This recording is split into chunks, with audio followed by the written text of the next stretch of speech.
إني تذكرت والذكر مؤرقة مجدا تليدا بأيدينا أضعناه. السلام عليكم ورحمة الله وبركاته. قصة هذا عشر كأني كتابك الضبط بتقعيد للمتشابه اللفظي في القرآن المجيد. ما أنتم حسوا قلنا قاعدة لبعض كتابك تاسع مع قاعدة اللي يلاحظوا العناية بالآية الوحيدة إن في رجوني يلقوني لقوا آية كليدك حتى يتم عنه هيدو ومركي آية بالشبهان inay jirayso aayad kamida aayadaha ishabahaya inay wax uun kaga duwan tahay aayadihii kale ee ay ishabahayeen wax uun bay kaga duwan tahay xaraf buu noqon karaa kelimad buu noqon karaa ama qaab kale ayay kaga duwanaan kartaa waynaanu arki doonaa tusaalayaasha laakiin intaan tusaalayaasha u gelin sheekha tanbiih muhiima ayuu halkan ku tilmaamay maca tanbiih khadka cas ku qoran ama guduudan qof sidoo u yaqaano muxuu yahay fiirada goonida ah fiirada goonida waxay tahay in aayadahaas ishabahaya aayadna ay ka duwan tahay kuwa ishabahayaan inay inta badan aayada ka duwan wuxuun uga duwan ama xaraf ama kelimad ama qaab kale inta badan ay ku jirto booska kore yaani markay tusaalahaan baqara iyo yunus iyo suuratu nahl ay noqoto aayada wuxuun kaga duwan aayadaha kale waxay noqonaysaa aayada booska kore ku jirta oo suurada kore noqonaysa baqara noqonaysa marka tusaalahaan ilaa 20 tusaale sheekhu ka qoray 10 kamid insha Allah ayaan idin la wadaagayaa oo soo gudbinayaa 10 kale insha Allah 10 kan ama muuqaalkan cidu gaari doona insha Allah ayaa iyaguna eegi doona oo muraajacin doona akhrin doona ku soo dhawaada 10 keena maanta. المثال الأول تسالها كوبات الله سبحانه وتعالى وحليها في سورة المائدة آية اللحدنات ولو أنهم أقاموا التوراة والإنجيل وما أنزل إليهم من ربهم لأكلوا من فوقهم ومن تحت أرجلهم منهم أمة مقتصدة وكثير منهم ساء ما يعملون. محل شاهد كأنه حوي ماشا خدك عسكو قرن ساء ما يعملون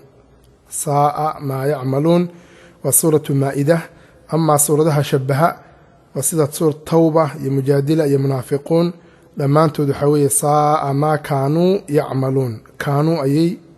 إليهن هلك سورة المائدة أي تهي ساء ما يعملون أو أيسان كانوا كترين مركوا آيات كلية آياتها يشبهن كدوان وحين كدوان تهي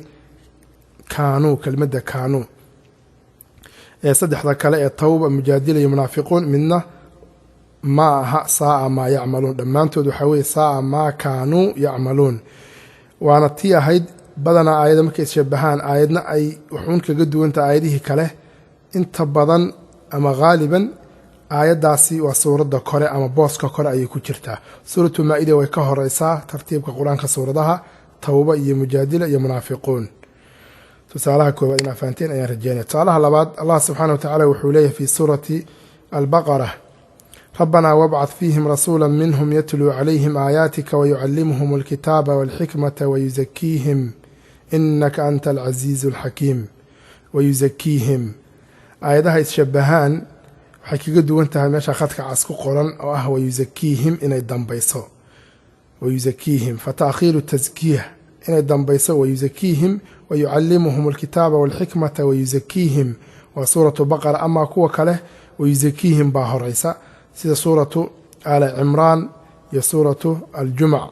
هو الذي بعث في الأميين رسولا منهم يتلو عليهم آياته ويزكيهم ويهرسا ويزكيهم ويعلمهم الكتاب والحكمة أما بقرة ويزكيهم بعد بيسة ويعلمهم الكتاب والحكمة ويزكيهم مركب فتأخير التزكية على العلم إن تزكية أو يزكيهم للدنبيسي وعلم قلقه الرئيسي وسورة البقرة labada kalena wayuzakiihim baa horeysa boos ahaana suuratu baqara way ka horeysa ala imraan iyo jumca tusaalaha saddexaad Allah subhanahu wa ta'ala wuxuu leeyahay fi suurati al-an'am ayada 9 ulaa'ika alladhina hada Allahu fabihudahu muqtadih qul la as'alukum alayhi ajra in huwa illa dhikra lil alamin in huwa illa dhikra lil alamin wa ayada kaliya in huwa illa dhikra أما أيضا كلا شبهه وحوي إن هو إلا ذكر للعالمين سيدا في سورة يوسف يا سورة الصاد يا سورة التكوير أما إذا شمس كورت هلك سورة قلم أما النون أي كتاي وما هو إلا ذكر للعالمين وما هو سورة أنعام إن هو إلا ذكرى لما أنت كلا وحاوي ذكرى وحاكاه في سورة الأنعام بوس أهانا سورة أنعام ويكهر يسا لمان سورة يوسف يصاد إذا شمس كورت يا قلم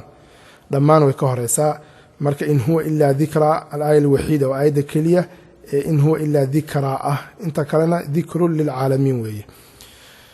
فهجاك تصالها أفراد الله سبحانه وتعالى وحوليه في سورة الأعراف قال قد وقع عليكم من ربكم رجس وغضب أتجادلونني في أسماء سميتموها أنتم وآباؤكم ما نزل الله بها من سلطان فانتظروا إني معكم من المنتظرين ما نزل الله محل شاهد كنا مشى خدك عسكو قرن ما نزل الله سورتها شبهها يعني وحوي ما أنزل الله سورة يوسف إيه والنجم ما أنزل الله هلك أعراف أي كتهي ما نزل الله وأيضا كدول لبدا سورة الشبهان ترتيبهان سورة أعراف وكهر سورة يوسف هي سورة والنجم سورة يوسف والنجم ما أنزل الله وهي وهمزة على صعوتها هلك أي كتهي سورة أعراف ما نزل الله صالح شناد الله سبحانه وتعالى وحوليه في سورة المائدة إن الذين كفروا لو أن لهم ما في الأرض جميعا ومثله معه ليفتدوا به من عذاب يوم القيامة ما تقبل منهم ولهم عذاب أليم معنى شاهدك إنه حوي ليفتدوا ومائدة هل كاللبض سورة يشبهها أيهين لفتدوا سورة الرعد يزمر لفتدوا سورة مائدة وحوي ليفتدوا آية الوحيدة ترتيبهانا وكهر ريساء سورة المائدة كهر ريساء الرعد يزمر تسالها اللحاد في سورة آل عمران قالت رب أنى يكون لي ولد ولم يمسسني بشر سورة آل عمران قالت رب أنى يكون لي ولد على شهيد كانوا ماشي أخذك عسكو قرن كلمة ولد سورة ذها كلا سورة آل عمران هي سورة مريم با والله ميراد وغلام ويه هلك سورة آل عمران بوسك اللباد ويهي أنى يكون لي ولد آل عمران ممكن تشوقوا منا وحوي أن يكون لي غلام ونبي الله زكريا عليه السلام قصيص مركي لقاها لي وغلام وأنا بوس كهرة لكن مريم مركي لقاها لي قالت ربي أن يكون لي ولد صدح لبوس كلا والله وكمد أيهن مريم أن يكون لي غلام وي هل كمد أنا أيتهي سورة آل عمران بوس كهرة أن يكون لي غلام المهم أن يكون لي ولد وهل ملك لي قرآنك وأنا آل عمران في قصة مريم عليه السلام أما ملاك لنا قرآنك وأن يكون لي غلام تصالحة الضباط الله سبحانه وتعالى وحوليه في سورة الأنفال وإذا تتلى عليهم آياتنا قالوا قد سمعنا لو نشاء لقلنا مثل هذا إن هذا إلا أساطير الأولين وإذا تتلى عليهم آياتنا محل شاهد كانوا هالكاس آياتنا وأنا وضن بينات لما القرآن وإذا تتلى عليهم آياتنا هذا أردت بينات بعد صعدة بينات بعد ما الله صعدة بدون بينات وأنا بينات لهين وسورة الأنفال انت كلا بينات بعد صعدة سده سورة يونس يا مريم يا حج يا السبع يا جاثية يا حقاف لما آياتها وحكوتشلا وإذا تتلى عليهم آياتنا بينات يونس مريم حج سبع جاثية أحقاف أما أنفال وإذا تتلى عليهم آياتنا بينات ما وضعت قالوا قد سمعنا سورة لقمان آيات كترتا وإذا تتلى عليه آياتنا بينات ما وضعت أيضا لفتيده لكن عليهم ماها وإذا تتلى عليه آياتنا ولا مستكبرا لكن انت كلا وإذا تتلى عليهم آياتنا انت كم ديسان لكن بينات أنا وضن وسورة الأنفال أما أنت كلا بينات بيوتان إن فهم يا رجاليا تسألها سديداد الله سبحانه وتعالى وحوليه في سورة الأنعام انظروا إلى ثمره إذا أثمر وينعه إن في ذلكم لآيات لقوم يؤمنون إن في ذلكم لآيات لقوم يؤمنون وآية كلية ina fii dalikum miimka kaga duwan biziyaadati lmiim miimka ayay dheer tahay dhammaan aayadaha kale shabaha aayadaha kale shabaha waxaa weeye ina fii dalika laaayaati liqowmin yu'minuun sida cankabuut iyo ruum iyo zumar saddexdaas suuradood aayado ku jira dhammaantood ina fii dalika laaayaati liqowmin yu'minuun weeye halka ancaam ay ka tahay ina fii dalikum oo miimkaa ay dheer tahay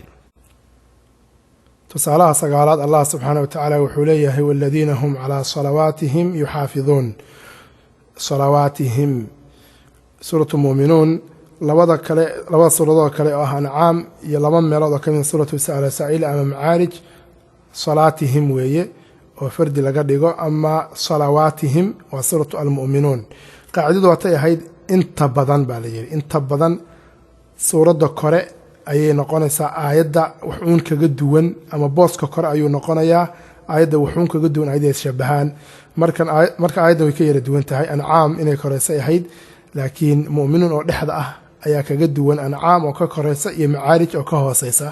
marka inta badan baa lihi maaha 100% calaa salawaatihim waa suuratu almu'minuun